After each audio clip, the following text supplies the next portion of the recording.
Yes, we are live now. Hello friends, welcome to Lingua Franca Academy. A to Z English course के lecture 3 में हम बात करने वाले हैं पार्ट्स ऑफ स्पीच के बारे में। मोरोवर हम समझते हैं कि parts of speech traditional grammarian के अकॉर्डिंग 8 भागों में बांटा गया है, बट मॉडर्न ग्रामेरियंस के अकॉर्डिंग इसी पार्ट्स ऑफ स्पीच को हम सिर्फ 2 भाग में पढ़ने वाले हैं। मतलब ट्रेडिशनल ग्रामेरियंस के अकॉर्डिंग पार्ट्स ऑफ स्पीच को 8 भागों में बताया गया है, जिसे noun, pronoun, adjective, verb, adverb, preposition, conjunction, interjection कहते हैं। बट मॉडर्न ग्रामेरियंस के अकॉर्डिंग इसी पार्ट्स ऑफ स्पीच को सिर्फ 2 भाग में बांटा गया है, form classes and structural words. Moreover अगर मैं बात करूं, इस लाइव सेशन में लेक्चर 3 में हम बात करने वाले हैं कि पार्ट्स ऑफ स्पीच जो कि 8 तरीके से मॉडर्न ग्रामेरियंस के अकॉर्डिंग सिर्फ 2 भाग में बांटा गया है, जिसे form classes and structural words कहते हैं। और जब हम पार्ट्स ऑफ स्पीच को 2 भाग में पढ़ते हैं ना, तो इसमें एक नया चीज़ हमें सीखने को मिलता है कि जिससे हम ये सीखते हैं कि एक वर्ड से बहुत काफ़ी वर्ड हम कैसे बना सकते हैं। इस सेशन में एक चीज़ और हम सीखने वाले हैं कि नया वर्ड हम एक वर्ड से बहुत काफ़ी वर्ड हम कैसे बना सकते हैं। इसके अलावा ये भी हम सीखेंगे कि वर्ड का जेनेसिस क्या होता है, वर्ड की पैदाइशी क्या होती है। जैसा कि हमने लिटरेचर बैकग्राउंड को हमने ये समझा था कि लिटरेचर यानी कि इंग्लिश लैंग्वेज बना कैसे था, और इंग्लिश लैंग्वेज को बनाने में किन किन लैंग्वेज की मदद ली गई है, किन किन लैंग्वेज से वर्ड्स एंड रूल्स को बोरो किया गया है, और उसके आधार पे कुछ न्यू वर्ड्स को हम सीखने वाले हैं। तो फटाफट इस सेशन को हम स्टार्ट कर देते हैं। देखिए, टॉपिक अपने पास में है parts of speech. Parts of speech का मतलब आप समझते हैं, यानी कि भाषा के अंग। जब हम इंग्लिश लैंग्वेज को सीखते हैं ना, यानी कि अंग्रेज़ी भाषा को जब हम सीखते हैं, तो इसमें एक चीज़ और होता है कि जितने सारे इंग्लिश में वर्ड है ना, यानी कि इंग्लिश सिर्फ हमारे पास में नहीं है, पूरे वर्ल्ड का इंग्लिश है।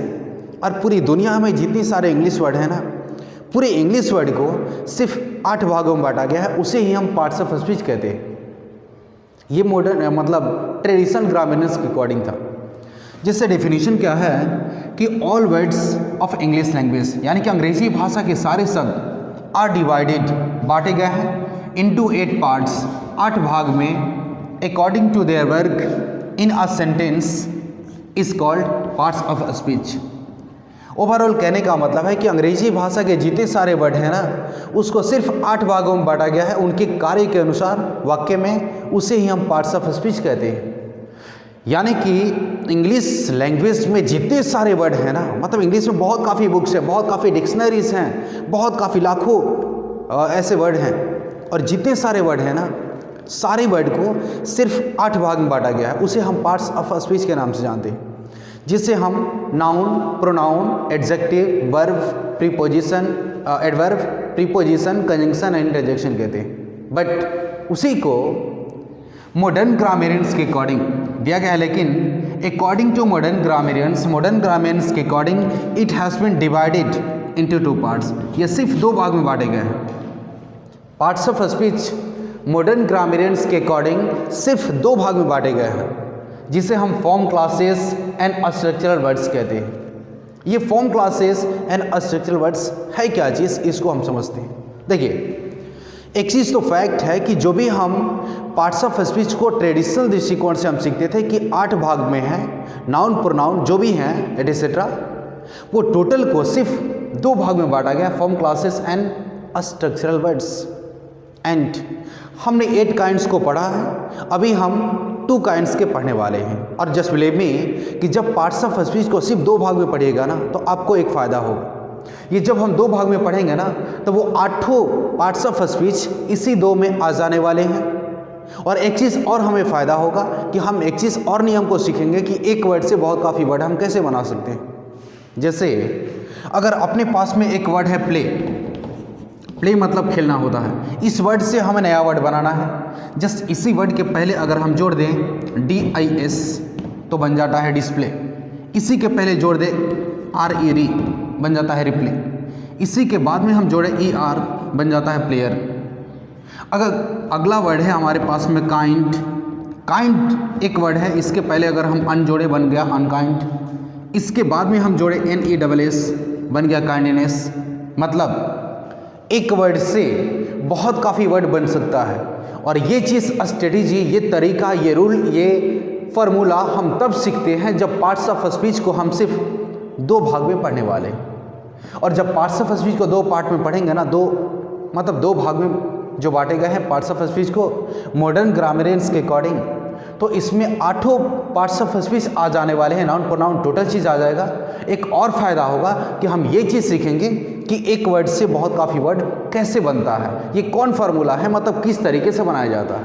ठीक है, जैसे हम बात करें अभी कि हमारे पास में जो form classes and structural words हैं, एंड जस्ट बिलीव मी, इस फॉर्म क्लासेस के अंदर में आने वाले पार्ट्स ऑफ स्पीच आपके होते हैं नाउन, एडजेक्टिव, इसके बाद में होता है वर्ब एंड एडवर्ब। देखिए, जब पार्ट्स ऑफ स्पीच के सिर्फ 2 भाग में पढ़ेंगे ना पार्ट्स ऑफ स्पीच को, तो उसमें 8 आ जाने वाले हैं। जैसे फॉर्म क्लासेस के अंदर में आता है noun, adjective, verb and adverb. Structural words के अंदर में आता है, इसमें हम कह सकते हैं प्रोनाउन होता है, इसके बाद में होता है प्रीपोजिशन, इसके बाद में होता है कंजंक्शन हम कहेंगे, इसके बाद में हम कहेंगे इंटरजेक्शन, इसके बाद में इंटरजेक्शन। ओवरऑल हम ये समझ रहे हैं कि जब हम पार्ट्स ऑफ स्पीच को सिर्फ 2 भाग में पढ़ रहे हैं ना, तो इस 2 भाग में वो 8 पार्ट्स ऑफ स्पीच आ जाने वाले। और एक चीज़ और हमें फ़ायदा होगा, हम क्या चीज़ सीखेंगे कि एक वर्ड से बहुत काफ़ी वर्ड हम कैसे बनाते हैं।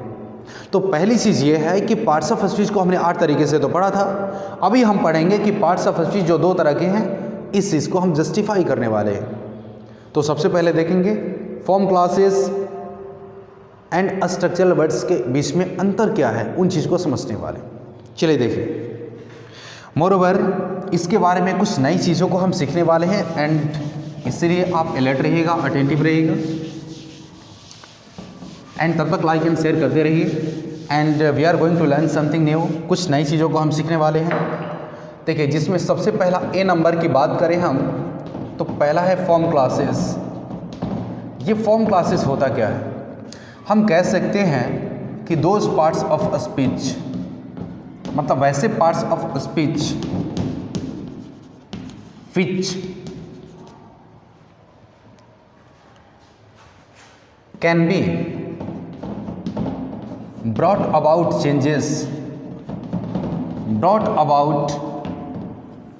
changes with morpheme. इस चीज़ को समझिएगा कि मॉर्फिम ये क्या है। Is called form classes, is called form classes,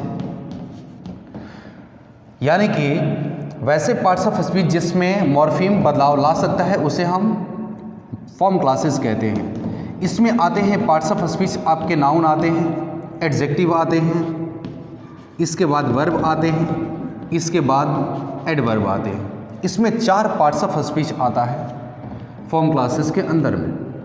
इसके बाद में जो अगला होता है स्ट्रक्चरल वर्ड्स, इन दोनों के बीच में हम अंतर को समझने वाले हैं। समझिएगा, स्ट्रक्चरल वर्ड्स हम कह सकते हैं कि those parts of speech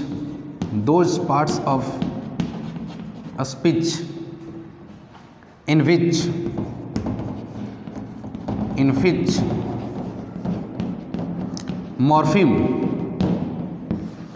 morpheme cannot bring about changes is called structural words. अब इसमें क्या क्या होते हैं? इसमें होते हैं प्रोनाउन, प्रीपोजिशन, इसके बाद हम कह सकते हैं कि होते हैं कंजंक्शन, एंड इसके बाद में हम कह सकते हैं कि होते हैं इंटरजेक्शन। इसके बाद में हम कह सकते हैं होते हैं इंटरजेक्शन। देखिए, मोरोवर समझते हैं कि पार्ट्स ऑफ स्पीच जिससे हम 8 भाग में पढ़ते आ रहे हैं, उसी पार्ट्स ऑफ स्पीच को अभी हम सिर्फ 2 भाग में पढ़ रहे हैं और कुछ नया चीज़ सीखने वाले। देखते हैं इसमें क्या है कि फॉर्म क्लासेस हम किसे कहते हैं कि वैसे parts of speech which can be brought about changes, जिसमें परिवर्तन हो सकता है मॉर्फीम के साथ। इसमें एक नया वर्ड मिला है मॉर्फीम, यानी कि वैसे पार्ट्स ऑफ स्पीच जिसमें मॉर्फीम का यूज हम कर सकते हैं उसे हम फॉर्म क्लासेस कहते हैं, और वो होते हैं noun, adjective, verb and adverb. दूसरा होता है स्ट्रक्चरल वर्ड्स, यानी कि वैसे पार्ट्स ऑफ स्पीच जिसमें मॉर्फीम नहीं लग सकता है उसे हम स्ट्रक्चरल वर्ड्स कहते हैं, और इसमें होता है pronoun, preposition, conjunction and interjection. Moreover हम समझते हैं कि इन दोनों में अंतर क्या है, डिफरेंस क्या है। एक में मॉर्फीम लग सकता है और एक में मॉर्फीम नहीं लग सकता है, यानी कि फॉर्म क्लासेस में मॉर्फीम हम लगा सकते हैं, स्ट्रक्चरल वर्ड्स के अंदर में मॉर्फीम हम नहीं लगा सकते। अब हमारे पास में टूल्स ये है, हमें समझना ये चीज़ है कि मॉर्फीम क्या है। अब ये मॉर्फीम क्या होता है इस चीज़ को हम समझने वाले हैं कि व्हाट इज मॉर्फीम, ये मॉर्फीम क्या है। ठीक है, क्योंकि पार्ट्स ऑफ स्पीच तो वही है, बट इसमें एक चीज़ अलग तरीके से पढ़ रहे हैं कि जब दो तरीके के पढ़ेंगे तो इसमें कुछ डिफरेंट चीज़ को हम सीखने वाले हैं और कुछ वर्ड, न्यू वर्ड बनाने के विधि को हम समझने वाले हैं। यानी कि फॉर्म क्लासेस के अंदर में मॉर्फीम लगता है और स्ट्रक्चरल वर्ड्स के अंदर में मॉर्फीम नहीं लगता है। कहने का मतलब क्या है कि फॉर्म क्लासेस के अंदर में है नाउन, एडजेक्टिव, वर्ब, एडवर्ब, इसमें मॉर्फीम लगता है। कहने का मतलब क्या है, इनसे नए वर्ड बन सकते हैं। मॉर्फीम एक वही तरीका है जिससे हम एक वर्ड से बहुत काफ़ी वर्ड बनाना हम सीखते हैं। ठीक है, जैसे हम बात करें प्ले एक वर्ब है, प्ले से हम नया वर्ड बना सकते हैं। प्ले के पहले हमने जोड़ दिया डिस, बन गया डिस्प्ले, RE जोड़ेंगे बन गया रिप्ले। तो वैसे पार्ट्स ऑफ स्पीच जिससे नया वर्ड बन सकता है उसको हम फॉर्म क्लासेस कहते हैं। मॉर्फीम वही तो है, मॉर्फीम वो चीज़ है जो हमें एक वर्ड से बहुत काफ़ी वर्ड बनाना सिखाता है। यानी कि मॉर्फीम फॉर्म क्लासेस के अंदर में मॉर्फीम लगता है, यानी कि फॉर्म क्लासेस में आने वाले parts of speech noun, adjective, verb, adverb, इनसे हम न्यू वर्ड बना सकते हैं। बट स्ट्रक्चरल वर्ड्स के अंदर में आने वाले parts of speech pronoun, preposition, conjunction, interjection, इससे हम न्यू वर्ड नहीं बना सकते। वही है मॉर्फीम। अब हमारे पास में मेन टूल है समझने के लिए कि मॉर्फीम क्या है, उस चीज़ को हम समझने वाले हैं। देखेंगे, आगे कंटिन्यू करते हैं, तब तक स्क्रीनशॉट ले सकते हैं आप। देखिए, अभी अपना टॉपिक मेन चीज़ होगा कि मॉर्फीम क्या है। अब इस मॉर्फीम को थोड़ा हम समझते हैं कि व्हाट इज़ मॉर्फीम, ये मॉर्फीम क्या है। देखिए, तो हमारे पास में जो टॉपिक है अपना अभी वो है मॉर्फीम। ये मॉर्फीम क्या है, मॉर्फीम के बारे में समझते हैं, इसको नोट कर सकते हैं। देखिएगा, morpheme is the smallest meaningful unit of English language, unit of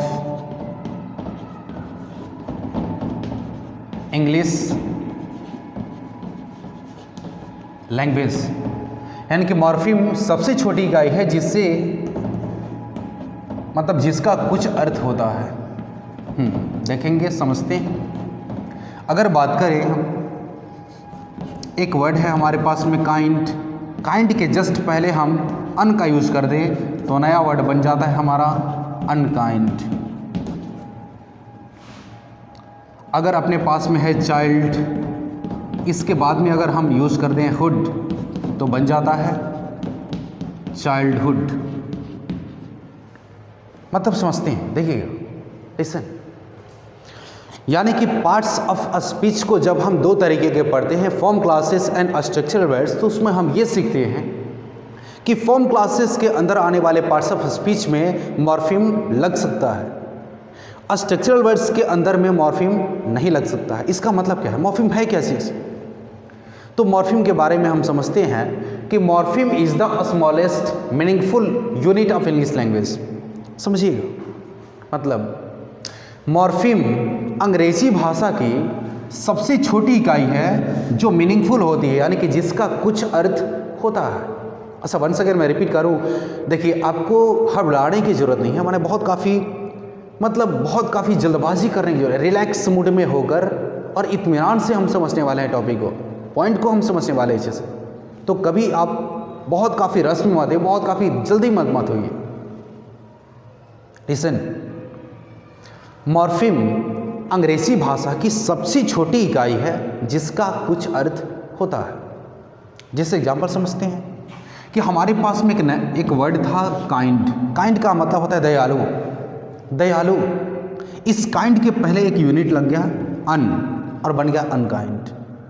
kind का मतलब दयालु और अनकाइंड का मतलब कि जो दयालु नहीं हो, यानी कि इस काइंड के पहले एक यूनिट अन लगकर इस काइंड के अर्थ को बदल दे रहा है। अनकाइंड यानी कि काइंड के जस्ट अर्थ को पूरा बदल दे रहा है, यानी कि इस अन का कुछ तो अर्थ होता होगा और किसी वर्ड के पहले या किसी वर्ड के बाद में जो यूनिट लगता है और उसके बाद में उस वर्ड को बदल देता है, नया वर्ड बनाता है, उसी यूनिट को हम मॉर्फिम कहते हैं। इस अन का कुछ अर्थ तो जरूर है ना, तभी तो इस काइंड के अर्थ को बदल दे रहा है अनकाइंड बनकर। काइंड के पहले अन लगा, बन गया अनकाइंड। काइंड का मतलब दयालु, और जब अनकाइंड बना तो जो दयालु नहीं हो, यानी अन का कुछ अर्थ है और यही यूनिट जो अन है इसी को हम मॉर्फिम कहते हैं, जो किसी वर्ड के पहले लगा है। दूसरा क्या है? चाइल्ड मतलब बच्चा।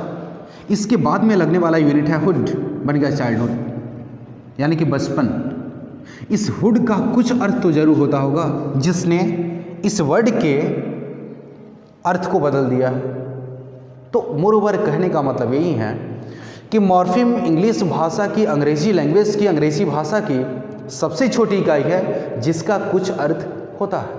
जिससे एक चीज़ और समझें, हमारे पास में एक वर्ड है पॉसिबल, का मतलब होता है संभव। इसी पॉसिबल के पहले अगर हम यूज़ कर दें इम तो बन जाता है इम्पॉसिबल। ये वर्ड जाता है क्या चीज़? इम्पॉसिबल। हमारे पास में वर्ड था पॉसिबल यानी कि जो संभव हो, इसी के पहले एक यूनिट लग गया है इम, बन गया इम्पॉसिबल, जो संभव नहीं हो। इस इम का अर्थ, आई एम का अर्थ कुछ तो जरूर होता है जो कि निगेटिव सेंस में है, जो किसी वर्ड के पहले लगकर इस वर्ड के अर्थ को बदल दे रहा है। अब इसी यूनिट को हम मॉर्फिम कहते हैं। मोरोवर हम ये समझते हैं कि मॉर्फिम वो चीज़ें होती है जो किसी वर्ड के पहले लगकर या किसी वर्ड के बाद में लगकर उस वर्ड के अर्थ को बदल देना, उसको हम मॉर्फिम कहते हैं। और ये मॉर्फिम, जस्ट बिलीव मी, हम कैसे, ये दो तरह के होते हैं। There are two kinds of morpheme. इस मॉर्फिम के दो काइंड होते हैं, यानी कि इस मॉर्फिम का दो तरह मतलब काइंड है। पहला है आपका प्रीफिक्स और दूसरा होता है सफिक्स। समझते हैं?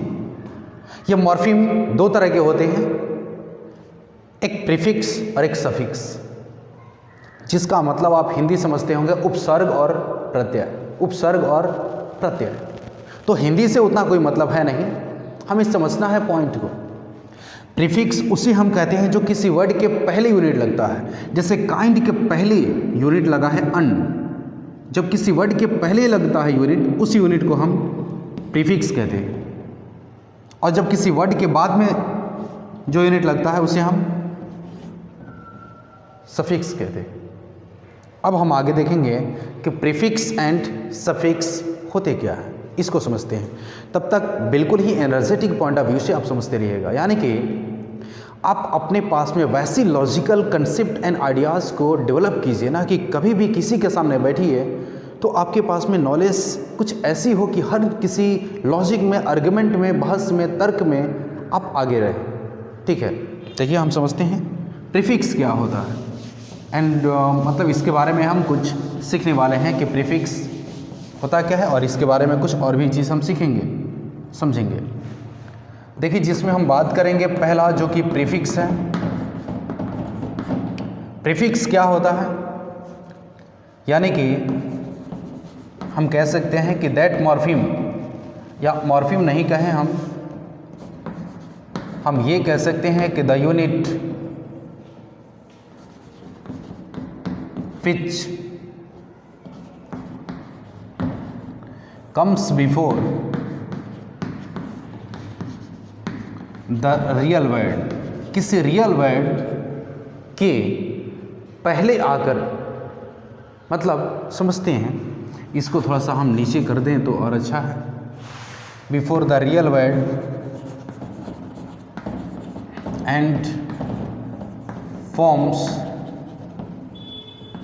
A new word is called prefix, उसे हम प्रीफिक्स कहते हैं। एग्जाम्पल के लिए हम समझेंगे एज, समझते हैं यहाँ पर कि अगर एक वर्ड हमारे पास में है ग्राफ, ग्राफ के पहले जो भी यूनिट लगेगा उसे हम प्रीफिक्स कहते हैं। टेलीग्राफ, ठीक है। एक चीज़ और हम बात करें, प्रॉपर, इसको समझते हैं। जो मॉर्फिम का फर्स्ट जो काइंड है वो है आपका प्रीफिक्स। प्रीफिक्स का हिंदी अर्थ होता है उपसर्ग। कहने का मतलब है कि जब भी किसी वर्ड के पहले लगने वाला जो यूनिट होता है उसे प्रीफिक्स कहते हैं। वन मोर टाइम, किसी वर्ड, हमारे पास में वर्ड है एक ग्राफ, ग्राफ वर्ड है। इस ग्राफ वर्ड के पहले जो यूनिट लगेगा ना, इस यूनिट को, पहले लगने वाले यूनिट को हम प्रीफिक्स कहते हैं। प्रीफिक्स का मतलब होता है कि किसी भी रियल वर्ड से पहले लगकर और एक नया वर्ड बना दे, उसे हम प्रीफिक्स कहते हैं। इस वर्ड से, रियल वर्ड हमारे पास में ग्राफ है, इसके पहले लगा है टेली, और टेली प्रीफिक्स है जो कि किसी रियल वर्ड के पहले लगा है, और नया वर्ड बना दिया है टेलीग्राफ।